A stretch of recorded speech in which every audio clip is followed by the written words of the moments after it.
এয়া আলু পিটিকা, এয়া মচুৰ দালি আৰু ভেদাইলতা বটা, এয়া তিল বটা, বটন, নেমু, ভোট জলকীয়া, পিঁয়াজ, কলফুল পিটিকা, পচলা, ভাতকেৰেলা বইল, ভোল বইল, দালি বইল আৰু এয়া ভাত। নমস্কাৰ, মই আজি এটি বেলেগ ধৰণৰ ভিডিঅ' লৈ আপোনালোকৰ মাজলৈ আহিছোঁ। ক'ৰ পৰা খাম মই এতিয়া ভাবিয়ে পোৱা নাই, ইমানবোৰ বস্তু লৈছোঁ। আৰম্ভণি মই জ্বলা খায়ে কৰিলোঁ বাৰু। ইমানবোৰ বস্তু কেনেকৈ বনালোঁ ব'লক ভিডিঅ'টো আৰম্ভণিৰ পৰা আৰম্ভ কৰোঁ।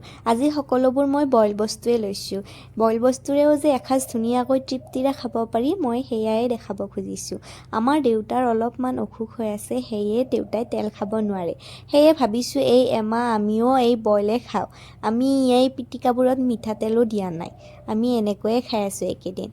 কেতিয়াবা মাজে মাজে ভাজি খাওঁ বাৰু, আজি ভাজি লোৱা নাই, গোটেই বইলে লৈছোঁ। এয়া কলফুল পিটিকা, তাৰপিছত এয়া ভাত দিছোঁ, এয়া ভাত কেৰেলা, সকলোবোৰ একেলগে বইল কৰিছোঁ আৰু এতিয়া মই ভাগ ভাগ কৰি লৈছোঁ।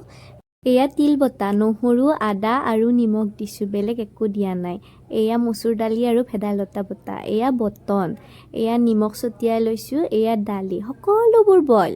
দালিও বইলে কৰিছোঁ। এয়া আলু পিটিকা, এয়া পচলাখিনিও বইলে, মায়ে বনাইছে তেল নিদিয়াকৈ। তাৰপিছত মই ইমানবোৰ খাব পাৰিম বুলি ভাবিছিল নেকি বাৰু? এইবোৰ মই নাখাওঁ, এইবোৰ মই এনেই সজাই লৈছিলোঁ আৰু ভিডিঅ'টো ভাল দেখাবলৈ। এতিয়া এইবোৰ মই থৈ দিলোঁ, এইবোৰ বাকীবিলাকে খাব। মই খোৱাখিনি লৈছোঁ বাৰু। ব'লক এতিয়া খাব আৰম্ভ কৰোঁ।